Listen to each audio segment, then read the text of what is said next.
Excuse me, sir. Are you familiar with this part of town? Name's Clayton Darby, reporter. Sorry, I'm new to Uайтчепеле. But perhaps you could help me since you're a journalist. My name is Jonathan Reed. Dr. Reed, the famous surgeon. I'll gladly help if I'm able, sir.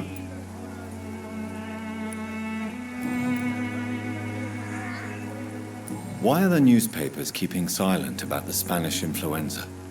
It's as though none of you care. There's a war going on. People shouldn't be demoralized by news of deadly diseases. If no one stops it, this epidemic could turn into a scourge. It may kill more people than the war itself. Yes, this is another kind of war, but just as deadly. History will judge us all for what we did and what we did not. Have you any idea of the danger you face in these streets at night? I've had to run and hide more than once from frenzied mobs incensed by the fever. Do you think the flu is really responsible for this, Doctor?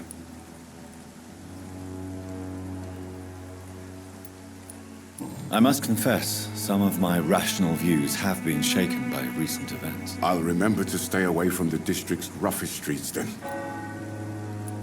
What is a journalist doing in this borough after sunset? He goes where none of his colleagues would dare to go, to inform the country. That's quite honorable of you. But is the public interested? Not at all, sir. And that's why I'm an independent journalist, hoping to sell some stories. So you risk your life to reveal the truth. I saw many reporters do the same during the war. Uайтчепеле is the crucible of so many untold stories and tragedies. I want people to know them.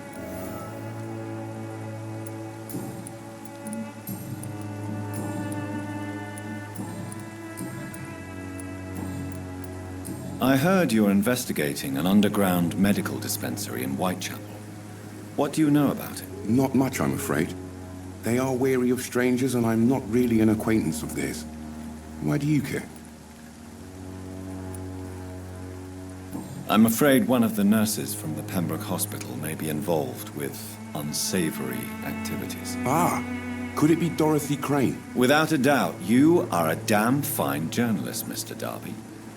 What do you know of her accomplice, a man named Darius? I don't know much about the man.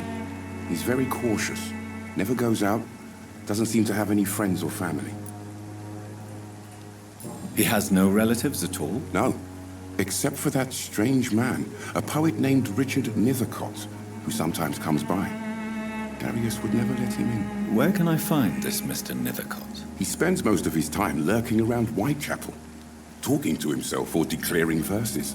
These days, you can usually find him behind the church. He never goes out? No. A few days ago, he unexpectedly did. I followed him, but it was just a ruse to keep me away from his house. Really? How do you know? He went to the nearest mailbox, but just before posting his letter, he ripped it up and threw it away. Goodbye, Mr. Darby. Farewell.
Good evening, sir.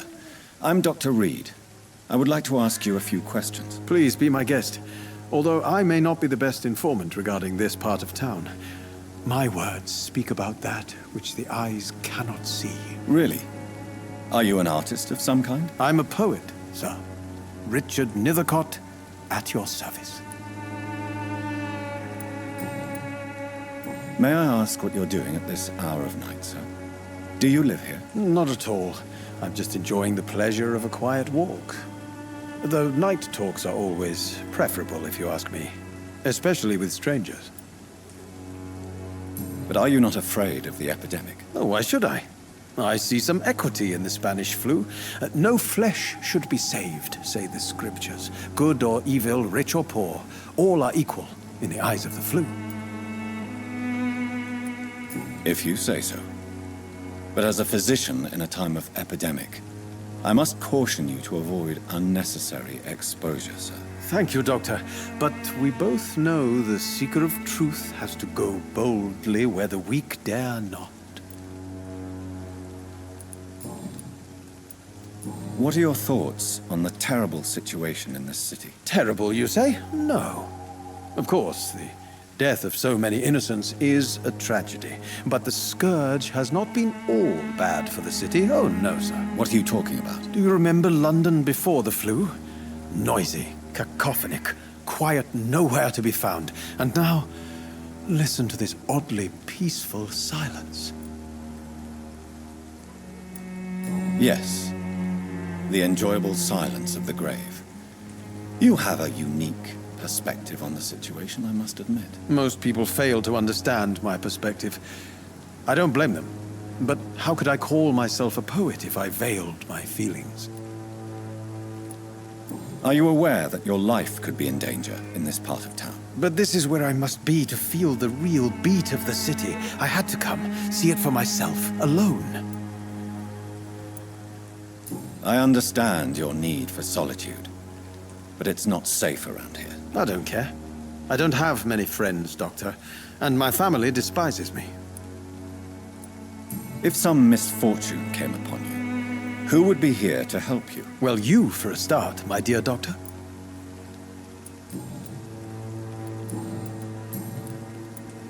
Tell me, Mr. Nethercott, why seek inspiration in Whitechapel? The place is not beautiful per se, but how to explain it? Stirring and challenging. Do you not think it a little morbid? On the contrary, sir. Whitechapel is full of life, full of beauty. Just like my dear muse, the wonderful Camellia. What can you tell me about Camellia? Not much. And that's the beauty of it. She can't speak, you know. She's a locked mystery who exhales kindness and sweetness. Perhaps you're just afraid to find out the truth about your muse. One day, perhaps, I'll ask her to come with me. But will she still be my wild flower of Whitechapel if she moves uptown? And have you ever tried to learn more about her? Where she lives? How she survives? Whom she may know? Maybe I prefer she remains an enigma. Reality can be so dull, don't you think? In what way, exactly? The struggle by gaslight, the barren smiles and the arid hunger under the rain. If you say so. Such vibrant antagonism and vivid paradox, the stripped humanity raged across each street. Vivid, of course, yes. And what about the poignant distress? Oh yes, the poignant distress. You see what I mean, don't you? That's what I want to write about, and that's what Whitechapel is made of.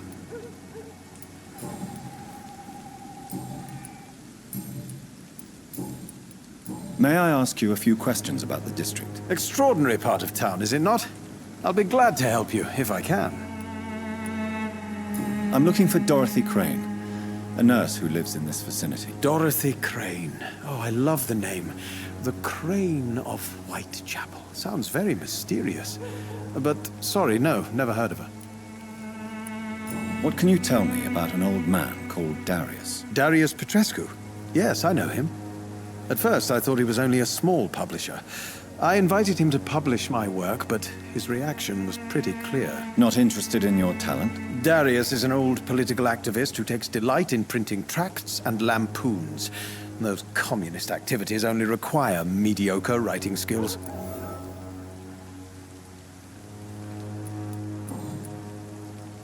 I'll leave you alone, sir.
Good evening, Mr. Nithercott. And good evening to you too, my good sir. Can I be of any help?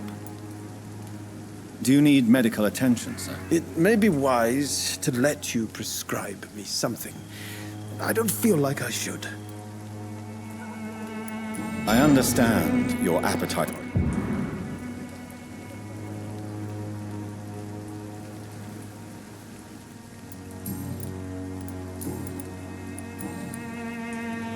You don't really make a living from your scribblings, do you, Richard? No, sir, I don't. I work so hard. I put all my time, my energy, my devotion into the precise carving of words. Still, you don't seem to suffer from poverty. With thanks to my parents, actually. I'm afraid I would not be able to live on my own without their help. You seem embarrassed. Someday I hope to proudly offer my first publication to my parents. Until that day, I'll remain the failure of a son they have to support.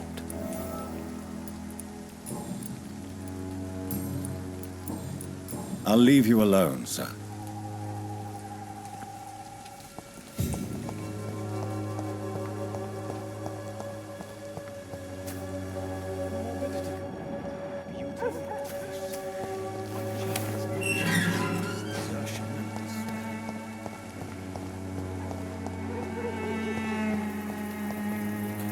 Good evening, miss. I'm Dr. Reed. I'd like to ask you a few questions. I know what you're thinking. A tall stranger who meets a girl in the street at night. It reeks of the penny dreadfuls. But I mean you no harm, truly.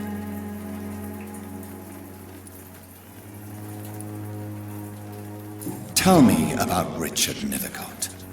I understand he is quite fond of you, Camellia.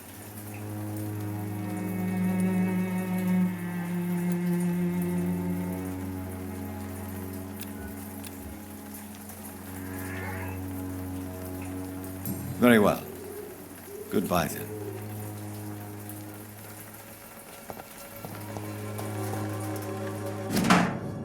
The content of Darius' letter to his children could give me more leverage to enter. Darius is a bit less of a mystery now. It should not be that difficult to incite him to let me in.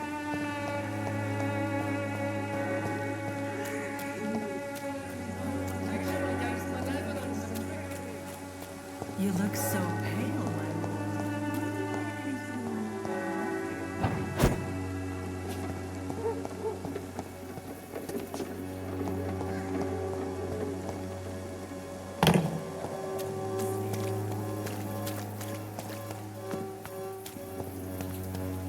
I'm cheap and I'm clean. Good evening, Doctor. Can I help you? Do you need assistance? That would be nice of you, Doctor. Who knows what I may have caught during my investigation? If you persist in investigating the most pox-ridden boroughs of London, You must accept the risks. Thank you, sir. Goodbye, Mr. Darby. Farewell. Pay me a glass and I'll be gentle. Don't be shy, handsome. What can Christina do for you? I'm not looking for what you're selling. But I'd like to ask you a few questions, if I may. I'm a doctor.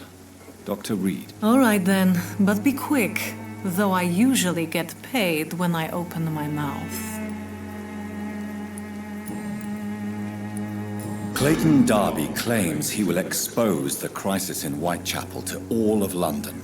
Do you believe him? I believe Clayton's courage will erode with time, until he finally leaves Whitechapel to start another fight somewhere else. Why this skepticism? How can you speak about starvation if you've never been hungry? Or about poverty? Or anything else you have never suffered from? Are you talking from experience? I've seen your type come here to get a good fuck in a cheap room or a dark alley before going back to their fancy houses in the West End. Christina, have you been examined? The epidemic is spreading fast in London, and you could be exposed, or expose others. I don't like doctors or hospitals, but I don't like you asking questions. Considering your line of work, I assure you it is only a matter of time before you have health issues. If it is going to happen, it will happen. Right now, I need money. That's what's important. You can put your own life in danger, that's your decision. But what about your clients? If you're contaminated, you will put them in danger too. And you think that would worry me? If you knew the men I deal with, their health would not be what you'd worry about.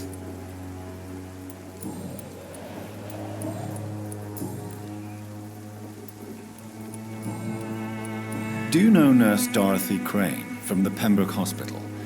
Anything you can tell me about her would be helpful. I don't know her, but I know her name is Dorothea Crăciunescu. She came from Romania like me and many others. You seem to respect her. Dorothea helps the sick people of Whitechapel. Everyone should respect that. Goodbye, miss. Take care of yourself as best you can.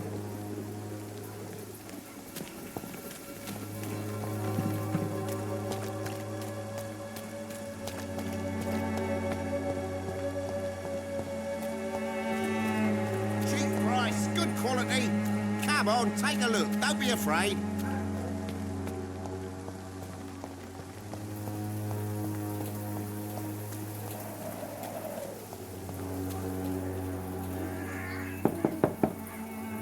Mr. Petrescu, just 1 minute, please. You again? Go away. Sir, wait. Stop this nonsense. I know Nurse Crane is here. Shall we speak man to man, you and I? All right. Speak up. Don't you see we're on the same side?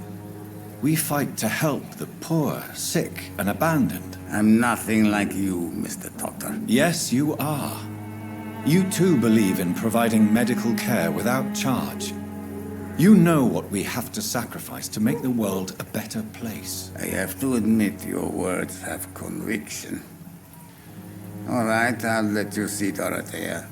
Don't make me regret this, though.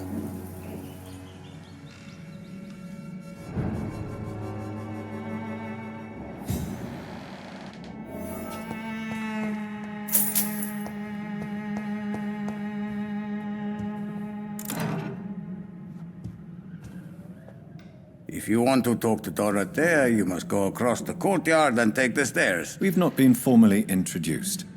May I ask your name and occupation, sir? I am Darius Petrescu. I'm here to keep snitches and spies away from Dorothea. And I also run this little print shop. So Dorothy's real name is not Crane? Like myself and many people in this area, Dorothea is from occupied Romania. That's all you need to know. She seems important to the community. More than you can imagine. The West End does not want to hear of Whitechapel's misery. Dorothea is one of the few doing something about it. Did you refuse to publish Richard Nethercott's previous works, Darius? Yes, his manuscript is as pompous as he is starched. Now there's a man who loves the sound of his own voice. You could have told him so. As a great writer recently said, politeness is the most acceptable hypocrisy. Do you have any family left, Mr. Petrescu? Children or grandchildren? Who knows? I have abandoned my people for so long, they might as well be dead. As dead as I am for them, I suppose. Don't be embarrassed, sir. If you must know, my own father disappeared many years ago, and I forgave him. It's quite awkward to talk about our families like this, but thank you, Dr. Reed. I appreciate your trust. This war won't last forever. Did you ever think of returning to your country now it's free? No. I have taught strength and determination to my sons and daughters. I'm an old, dying man who only has memories of better times to cherish. How did you meet Nurse Crane, Darius? Why does she trust you? I'm her oldest friend in England. Dorothea and I share many ideas about this country and about the country we left. You mean occupied Romania, don't you? Even if not directly, I fought against your enemies. Really? Then perhaps you have more in common with Dorothea than meets the eye, Dr. Reed. I know you fought for your country when it was occupied, Darius. Tell me more about it. I know my days are numbered, and I know I won't see my homeland again. But I fought for Romania all my life, and I will until my last breath. But Romania escaped the grasp of the Austro-Hungarian Empire. It's a free country again. But it's not the country I fought for. My homeland is not appeased, Doctor. And I still see a dark future ahead for my people. Do you need some help, Mr. Petrescu? I am very tired, but that is all. I don't need you, Doctor. Well, I think you do. Take this, and you'll feel better. Free drugs from an English doctor? It must be my lucky day. Goodbye, Mr. Petrescu.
What do we have here, nurse? Patient Razvan Vasily. High fever running on 3 days.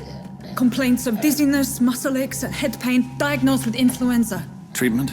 Aspirin and salicin for the fever and discomfort. Liquids for dehydration, but he's having trouble keeping even water down. Aspirin and salicin, you say? Why not some warm milk and a kiss on the cheek? Where are the quinine salts? Tried buying, borrowing, even stealing. There's none to be found, Doctor. He's not convulsing, he's choking. He's not getting any air. Scalpel! Hand me that scalpel! What can I do, Doctor?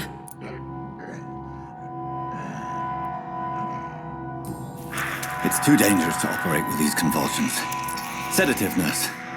Do we have any anesthetics? I'm sorry, Doctor, none at all.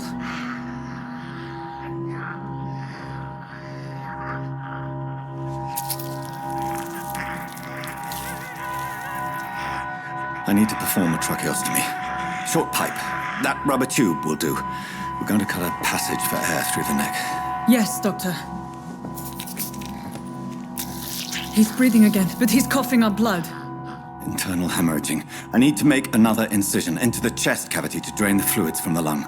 Prepare another tube. A thoracostomy? Doctor, we've nothing to fight the infection. We need an aseptic environment. Right then, Nurse Crane. What do you suggest we do? I've no idea. I'm not the doctor. Time is of the essence. We need to perform a thoracic drain. Yes, Doctor.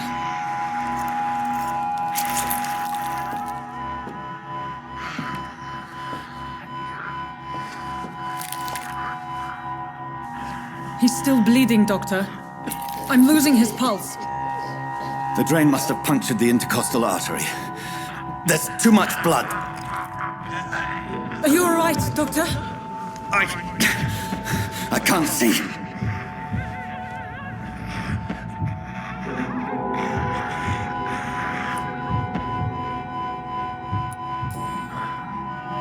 I must first suture the artery.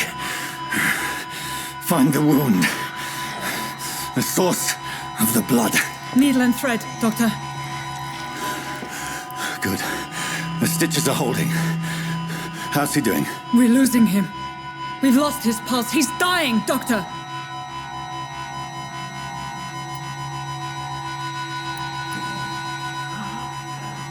A dose of epinephrine, now. Yes, Doctor.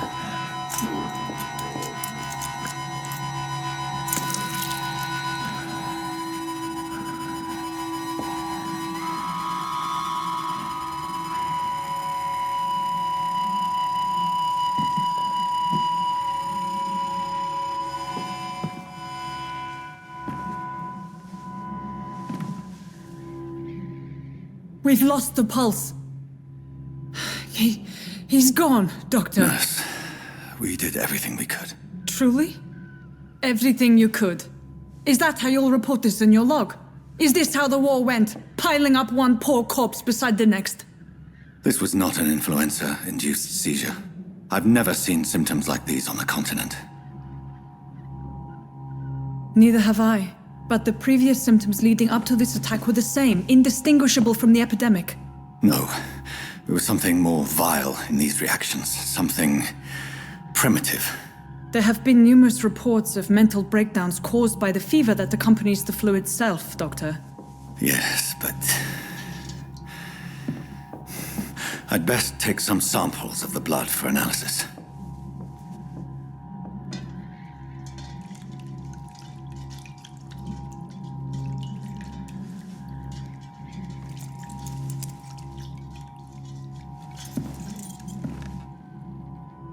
I doubt you're here to test my bedside manners.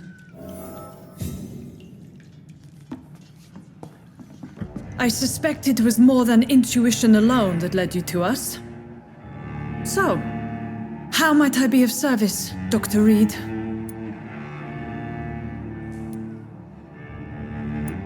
Your heart might be in the right place, but you can't carry on with this blackmail. For God's sake, Dorothy, it's extortion. It's a serious crime.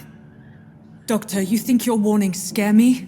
I've stolen and plied, blackmailed and lied, but what else am I to do? I'm all these people have. But why Lady Ashbury? Why her, of all people? She's pristine and proper, all right. But that she-wolf in sheep's clothing murders the poor for sport. I have her where she belongs, and I'll milk her for all she's got. Dr. Swansea is a sensible and honest man. He wouldn't have refused your friend's care at Pembroke.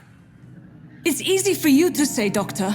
These people cannot go to the police, nor to the hospital. They don't even speak English. They depend on me for everything. So, the end justifies the means. Is that your defense? I know you're kind, Doctor.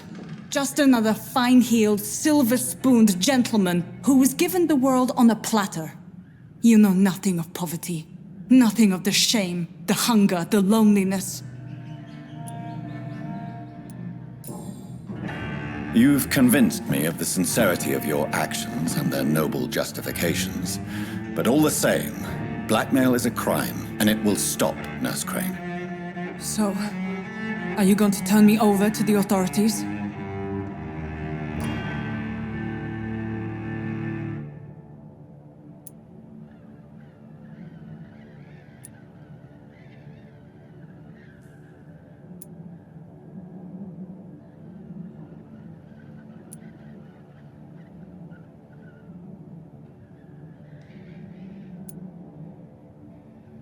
Listen very carefully, Dorothy. You will erase from your memory everything you pretend to know about Lady Ashbury and Pembroke Hospital. Let that rich bitch off the hook over my dead Nurse body. Crane, enough. Listen as if your life depended on every word. I know you've a generous heart who gives freely to those in need, but you shall walk away from the shadier streets of your business. I will never abandon... Dorothy, the discussion has come to a close. Your clandestine activities in the Resistance are over. Let it go. I'll let it go. Yes. All gone.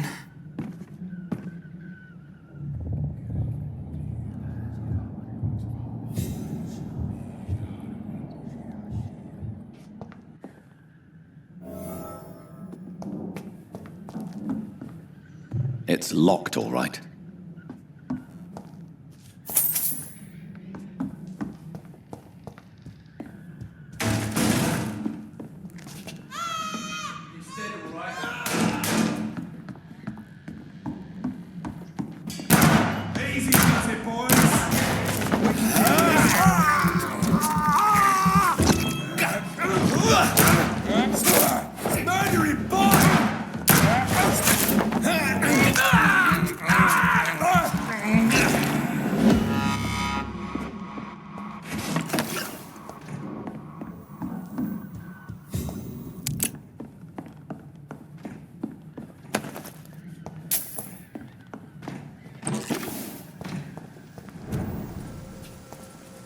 Stupid beast!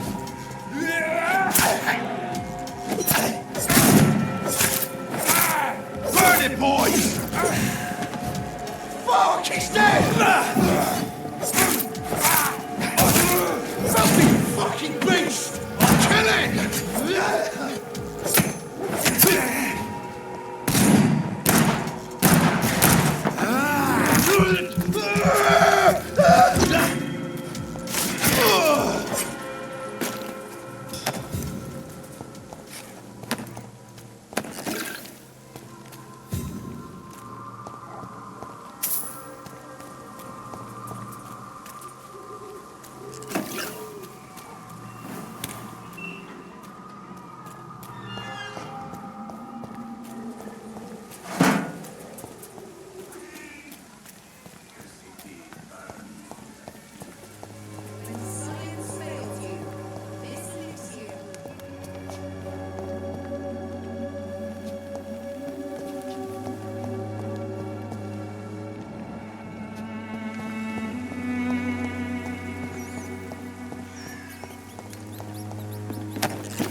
No, please, I don't have your money. Come on, Barrett, you know the game. You came a piece of mind. Good evening, Christina. Change your mind, Mr. Reed? Do you need any assistance, Miss Popper? It depends on the price of your medicine. I am shocked that you would think I am that sort of man. Forgive my suspicion. I'm so used to liars with good manners. Thank you, sir. Goodbye, miss. Take care of yourself as best you can.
This could be the box Lewis.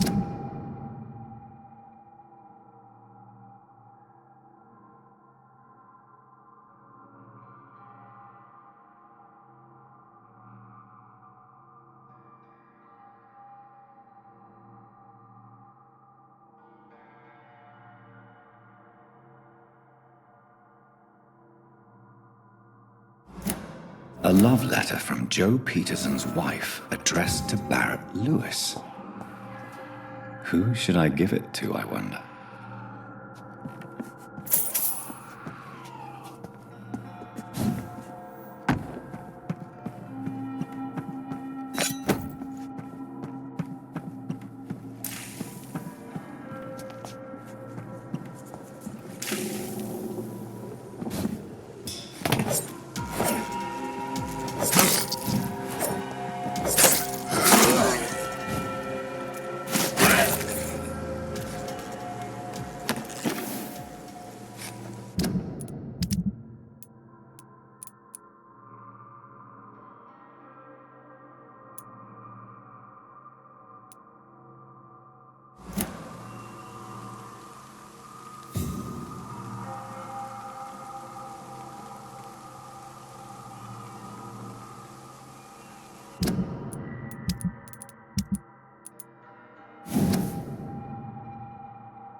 quality.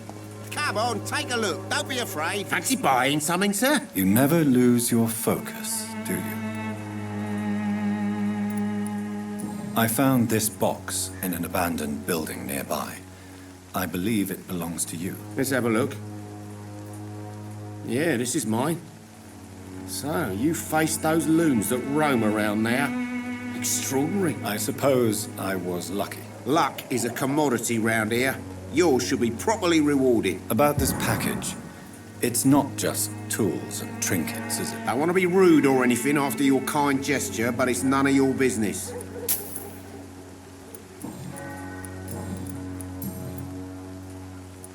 Joe Peterson. He's the villain here, isn't he? But you seem to know each other. I'd known Joe for years. I saw him box once or twice. He was a friend then. But these days, he's just another thug. What can you tell me about Mr. Peterson? Besides his behavior toward you, obviously. Colossus Joe was a decent boxer, good one even. But after his wife passed away, he found every excuse to stop training. Just wanted to pick fights with everyone. It's never easy to find a new path in life, especially after the loss of a loved one. But crime is certainly not the best option. We've all had some rough times, ain't we? But most of us don't use our fists to see us through. And no one has ever stood up to this thug. Nobody would be fool enough to stand against a wet boot boy. Barrett, you had an affair with Joe's wife, didn't you? Yeah, I did. She's the only woman I loved. My first regret is that she stayed with Joe after Harry was born. The second is I never shed a tear when she died.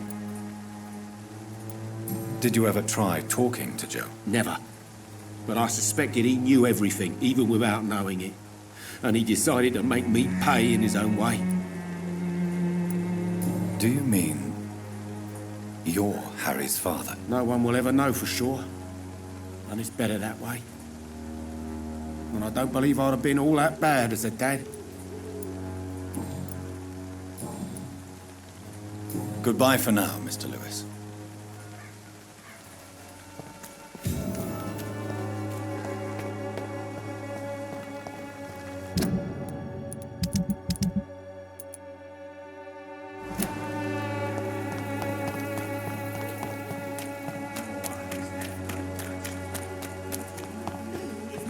For the Swanborough cordial.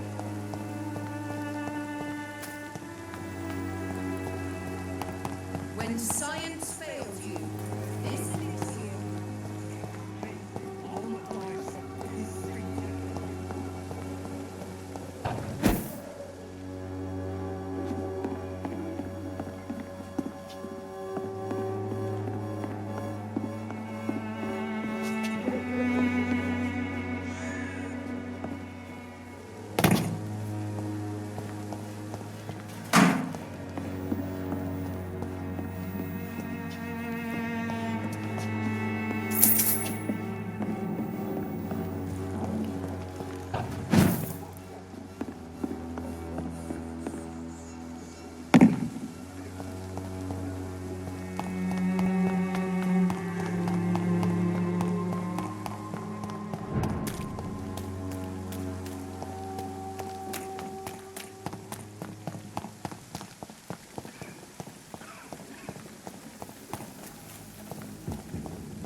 Human blood.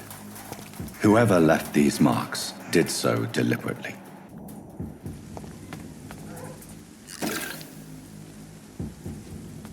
Kill it, boy! Cross the leads, boys!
as a hospital.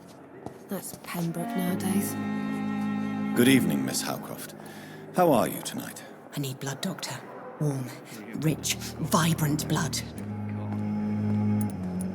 I have made inquiries about the men who were tracking you, Miss Howcroft. I did not expect a mortal to have this sort of courage. Speak, Doctor. Why are they hunting me down? It was a misunderstanding. These hunters were in fact looking for a very different creature, but they mistakenly put their sights on you. I knew it. I have become undone. Those hunters have discovered me, but they don't know what I'm capable of. If you'll accept some advice from a petty mortal, I think you should assume a low profile and just quietly disappear into the shadows. You are right. And you have served me well, mortal. Take this as a reward for your time. Perhaps I will allow you to drink deep of my blood. One day. Thank you. I'll keep that proposition in mind. Tell me, Thelma, what do you really know about vampires? I saw one and he saw me. I watched him hunt and kill. I saw his terrible wounds heal as his victim died. And then I knew I was saved. You mean you actually saw a vampire? Here in London? Yes. And it has been the answer to my pain. I must drink and kill to regenerate my decaying body. I am a vampire too. No. You are deluded. You think you crave blood, but you have no physical need for it. You have no idea what that is like. But what am I feeling? It cannot only be in my head. I know my flesh is rotting. I feel it.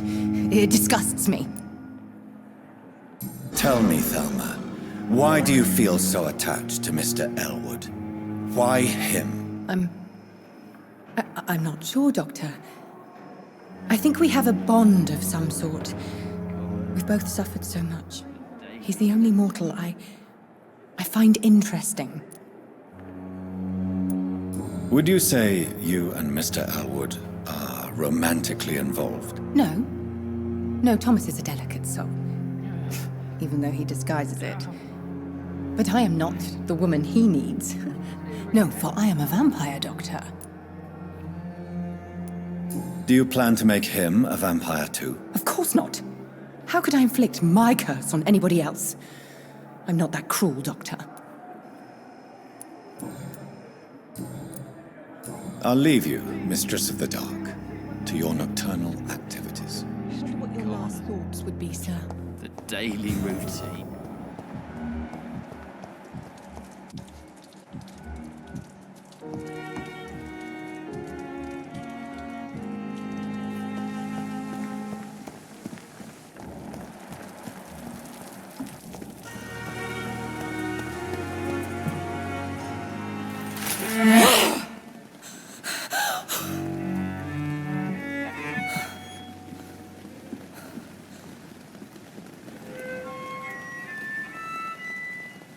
I would ask you to avert your eyes, sir. Or did you not know it was rude to stare? I knew it.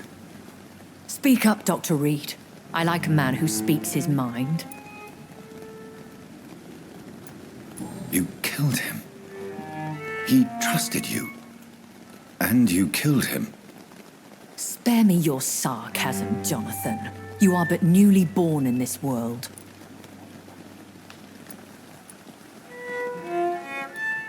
So in the end, the accusation was true, wasn't it? The situation is somewhat awkward nonetheless. I have not been observed sustaining myself for many decades. I have to say I'm a trifle embarrassed. Anyway, I have concluded my inquiries concerning your blackmailer.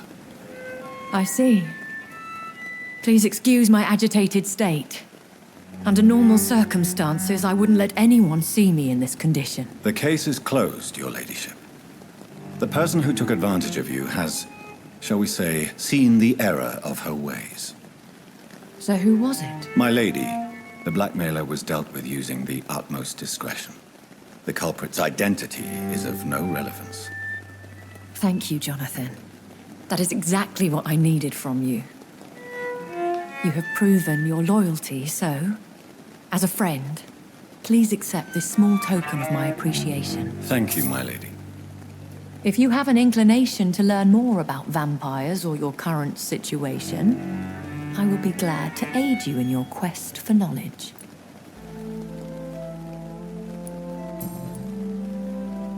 Why does Dr. Swansea allow you to feed on the patients of the hospital? Dr. Swansea is a good and compassionate man. He is trying to find a solution for our hunger. Until that happens, he is clever enough to understand that I only feed upon the dying. What do you know about this Brotherhood of St. Paul's Stole? The Brotherhood is well known amongst London vampire society. As long as our kind is discreet, and as long as they do not interfere, we have come to a mutual understanding. And no one suspected you of the murders? As you well know, suspicion has recently fallen on me of killing for pleasure. But you have my word, Jonathan. I take no pleasure in taking a life. Why did you save me in the canning factory?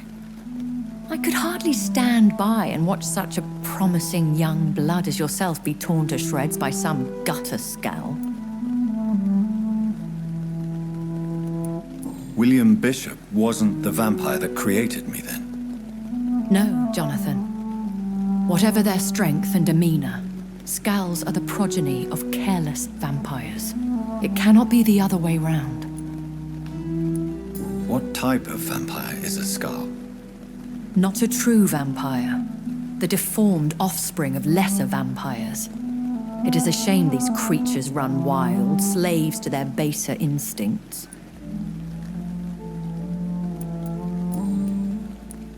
I know this is beyond the pale, but may I inquire your age? Really? And I thought you were gentlemen. If you must know, I'm 27.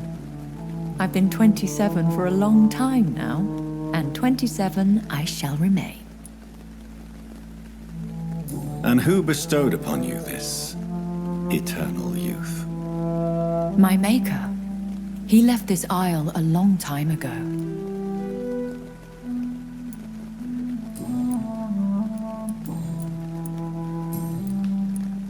I've been away from London and England for 3 years. This isn't the city I remember. Things have gone from bad to worse here, Jonathan. I've lived in this city for a long time, and I've never seen it like this. The Spanish flu has hit London that bad? Yes, but it's not just that. I've heard things. Things I've not heard for a very, very long time. There are whispers in the shadows. Something far worse than the Spanish flu is here in the city. What is it you fear? Fear has long since flown this form. But there is something malevolent circling us. I feel fear is merely waiting in the wings. Are there many vampires here in London? Immortals are of a rare breed, and we often tend to hide. But you may occasionally meet some of us at night. Do you know any of them? Have you an idea of the identity of the vampire who attacked me? You mean your maker? No, Jonathan, I have no clue. But I fear he or she is as careless as cruel. To let you discover your new condition by yourself. What do you mean? Every now and then, you may discover an immortal in the deep of the night. But we are a rare and reclusive breed. Our progeny is almost never accidental. Will they all be as affable as you, my lady? I do not see why not. But remember, even the shark smiles before he bites. That sounds like a lesson from experience. Vampire politics are as intricate and sometimes tedious as a game of chess in a gentleman's club. I've learned from experience it is best to decline to play. When I awoke, changed, I was chased and attacked by vampire hunters. Prepared and well-trained. Though I can't be certain, more than likely it was the once glorious Guard of Priwen. Once glorious, but still dangerous. They have seen better days, but all fanatics are dangerous. You would be wise to stay clear. They are sworn to destroy our kind. You make them sound like some sort of cult. More a society, and like all the best ones, a secret society. I thought them almost gone, but it seemed they have been recruiting.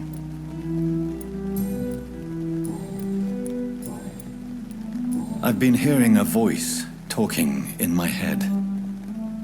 Is this some kind of insanity? It feels like the voice of the vampire that created me. Hush.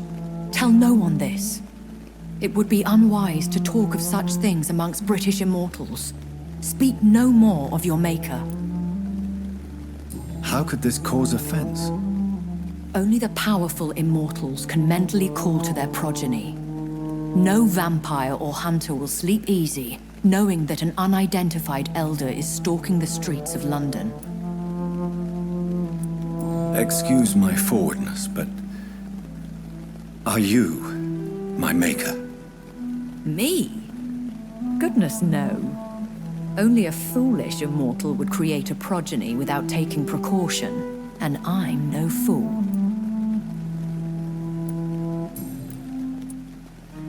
I don't understand. Why was I created and then left for dead?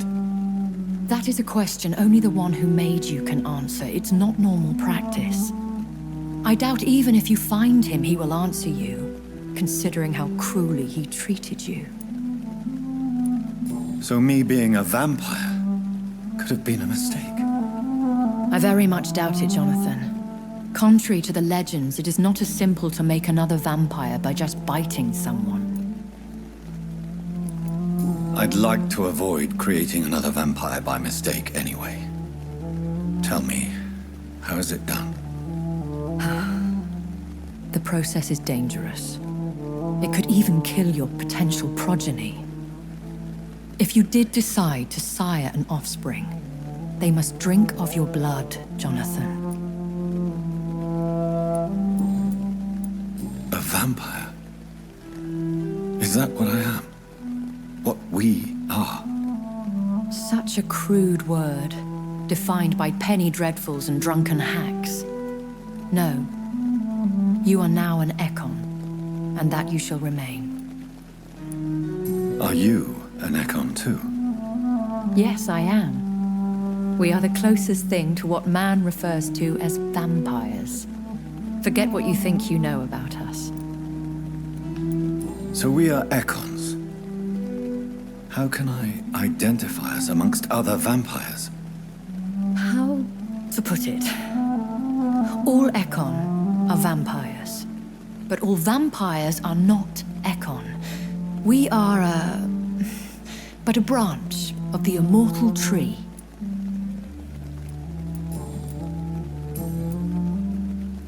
I bid you farewell, for now, my lady. I must quickly analyze the blood I took from Nurse Crane's patient.